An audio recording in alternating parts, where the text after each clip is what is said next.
एक ऐसा नीला कलर का पुष्प होता है, देखो छोटा है थोड़ा हमारे हाथ में, ये फूल का बेटा है, ठीक है, पूरा फूल नहीं है, ठीक है, फूल का बेटा है ये छोटा सा। अच्छा दिख रहा है?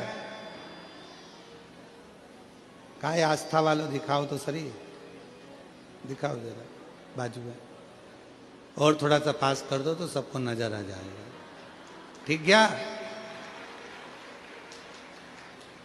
शंख पुष्पी, अपारिजात भी बोला जाता है इसको, ठीक है। हर हर विराजो विराजो। तो एक पुष्प अपन कहते हैं हमारे भगवान देवादिदेव महादेव को, भगवान शंकर को बड़ा प्रिय है ये पुष्प। अब किसी से पूछा जाए, आप कह रहे हो कि शंकर भगवान को ये नीला फूल, ये शंख पुष्पी भगवान शिव को इतनी प्रिय क्यों है, भगवान शंकर को इतनी प्रियता क्यों है, कोई से पूछे तो वो बताए चाहे ना बताए, पर शिव महापुराण का संवाद कर रहे हैं। कंठ में स्वयं मां जगत जननी ने 10 विद्या में से एक मां को याद किया, और मां तारा का एक स्वरूप मां सरस्वती के रूप में विराजमान हो गया। कंठ में रहने से विष की तपन के कारण, कंठ में रहने से विष की तपन के कारण उनका स्वरूप नीला पड़ गया, और जब उनका स्वरूप नीला पड़ गया तो भगवान देवादिदेव महादेव ने कहा, सुनो पार्वती, संसार के लोग, भूमंडल में रहने वाला यदि कोई भी मानव जिसकी विवेकता, बुद्धि, विचार, सोच, ज्ञान थोड़ा सा भी अगर उसमें कम है, तो वो नील सरस्वती का यदि आवाहन करे, मां नील सरस्वती स्तोत्र का पाठ करे, मां नील सरस्वती की स्मरण करे, तो उसकी विवेक, उसकी बुद्धि तीव्र होती है, श्रेष्ठ होती है। और सुनो पार्वती, यदि मान लो कोई मान नील सरस्वती का स्तोत्र का पाठ नहीं कर पाए, आराधना नहीं कर पाए, साधना नहीं कर पाए, स्मरण ना कर पाए, अगर कोई बच्चा एक शंख पुष्पी पुष्प को समर्पित कर कर जलाधारी पर, और 1 लोटा जल यदि वो समर्पित करता है, और उस जल का आचमन कोई बच्चा नित्य प्रति करता है, तो वो बच्चा धीरे धीरे विद्वत्ता धारण करता ही जाता है। जो याद करता है वो भूलता नहीं। ये मां नील सरस्वती की कथा है।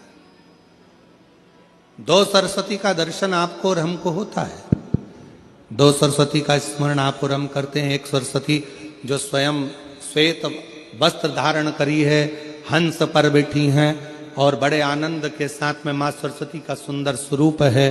पर एक सरस्वती ऐसी हैं जो नीला उनका स्वरूप है, और नील सरस्वती के रूप में उनकी पूजन होती है।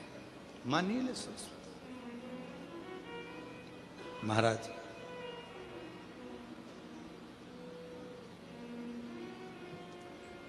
जैसे कोई कोई बच्चे ऐसे होते हैं कि जन्म लेने के बाद में उनकी राल टपकती रहती है, विद्वान नहीं हो पाते, पलंग पर पड़े रहते हैं, पांव हाथ काम नहीं करते हैं, और डॉक्टरों का इलाज चलता रहता है, पर वो रिटर्न नहीं आ रहा है।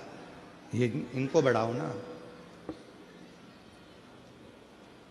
बच्चों की मुख से राल टपकती रहती है, विद्वत्ता नहीं रहती, माइंड थोड़ा सा कमजोर होता है, और शरीर भी उनका थोड़ा शिथिल रहता है शरीर। तो कई लोग कह देते हैं कि ये बच्चा थोड़ा जल्दी जन्म ले लिया इसलिए ऐसा हो गया, प्रीमेच्योर हो गया, ऐसा हो गया, वैसा हो गया। दवाइयाँ भी चलती हैं, इलाज भी चलता है, पर उसका कोई लाभ नहीं मिल पाता, और वो बच्चा पलंग पर पड़ा रहता है, राल टपकती रहती है, बुद्धि काम नहीं करती। छोटे छोटे भले वो 20 साल का हो गया, पर 8-10 साल के बच्चों जैसी उसमें विवेकता होती है, बुद्धि होती है। मेरा निवेदन है उन माताओं से, थोड़ी मेहनत आपको करना पड़ेगी उस बच्चे के लिए। अष्टमी, नवमी और चतुर्दशी 3 तिथियां पकड़ कर रखना। कौन कौन सी? जम के बोलो। अष्टमी, नवमी, चतुर्दशी। ये 3 तिथियां ऐसी हैं, चतुर्दशी अमावस्या की भी और चतुर्दशी पूर्णिमा की। अष्टमी नवमी अमावस्या की भी और अष्टमी नवमी पूर्णिमा की। ये वो तिथियां हैं जिन तिथियों में मां नील सरस्वती का स्तोत्र का पाठ कर कर एक शंख पुष्पी पुष्प, एक अपारिजात का पुष्प जलाधारी पर रखकर 7 बार अगर जल का पात्र से जल चढ़ाया जाए और उसी जल को कटोरी में झेल लिया जाए, उस जल को 3 दिन तक लगातार यदि सुबह दोपहर शाम रोज उस बच्चे को देना चालू करिए, उसके हाथ पैर भी काम करना प्रारंभ करेंगे, उसकी बुद्धि भी काम करना प्रारंभ करेगी।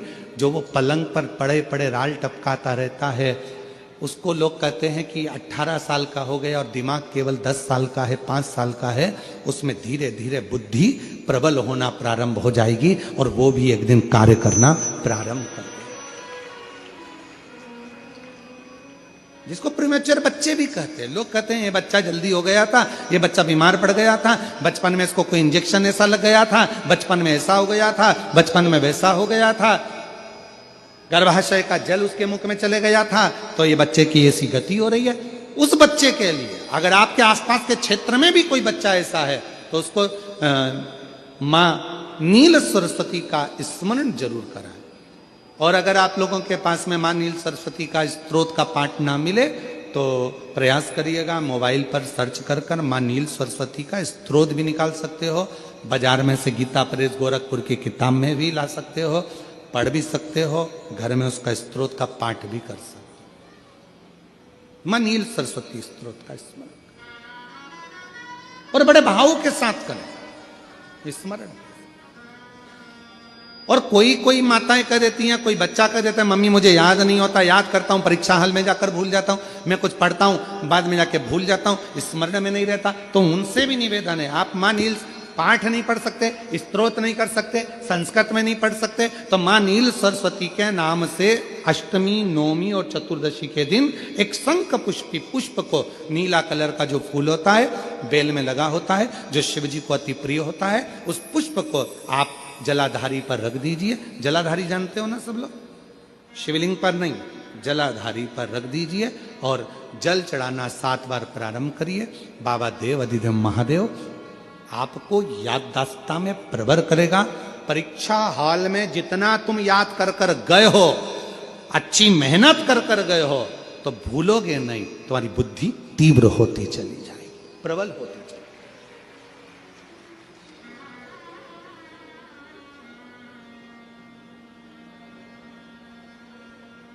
आजकल